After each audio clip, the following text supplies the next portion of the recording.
Okay, just moments ago, President Trump telling a crowd in Brentwood, New York, that we will get health care done, despite the Senate rejecting the skinny repeal bill. I want to bring in now Fox News contributor Deroy Murdock. And, he went out, he was talking about immigration, but he went off script and talked about health care. And he basically said, let it implode.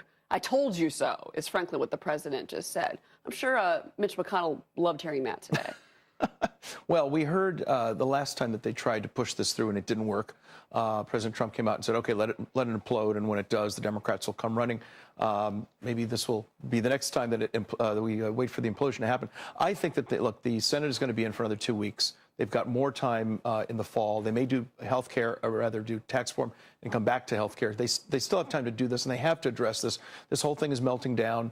You've had people losing their plans. You've got premiums going up about 25% on average. I think between 2013 and 2017, premiums have gone up about 105%, more than doubled. Right. So all cost control wasn't dealt with. Not at all. The skinny repeal. There was a lot of issues. It's just a complete mess. So I think the need for change will continue.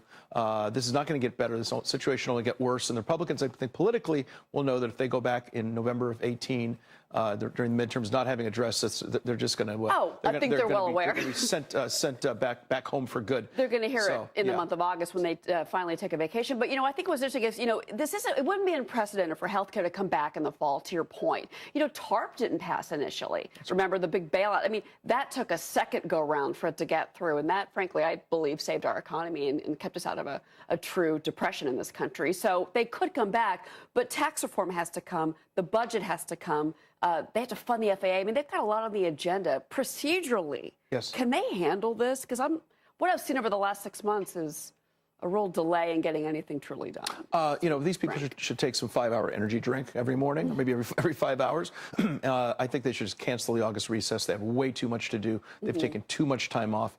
There's been no sense of urgency. They have a little bit more of that now. They need much more of a sense of urgency on health care, on the budget, the debt ceiling, so many other things, and certainly tax reform.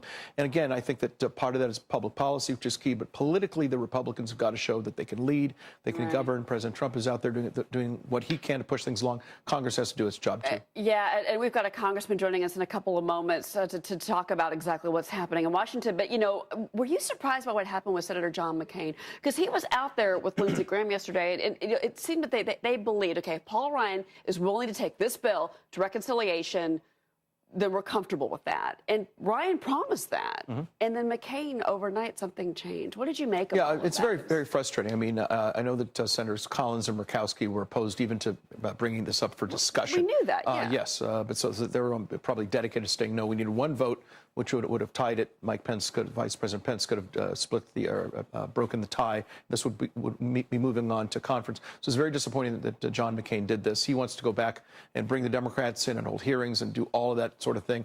And if that happens, this process is going to move even further left, and we're going to end up not repealing or replacing Obamacare, but modifying it a little bit. But the Democrats will admit, though, that it's got problems. I mean, the whole thing implodes whether they want it to or not. If you want to save Barack Obama's legacy, which is Obamacare, then you're committed to doing that. So I would think that there would be some motivation, in particular with Chuck Schumer, to maybe reach out the hand across the aisle. Yeah, but I think that the way they would want to do it is just spend more money, continue the regulations, continue all the problems that Obamacare has. I don't think they're particularly interested in market-oriented reforms as President Trump is, as Republicans generally are. And it's very disappointing that Senator McCain didn't let this process move forward. I said in 2008 I wanted to see tort reform. I wanted to see state-to-state competition, and it didn't happen. Deroy, thank you very much. Thank you very much, Cheryl. Great perspective. It's good to have you on. But I do want to bring in right now Republican Congressman Tom Reed.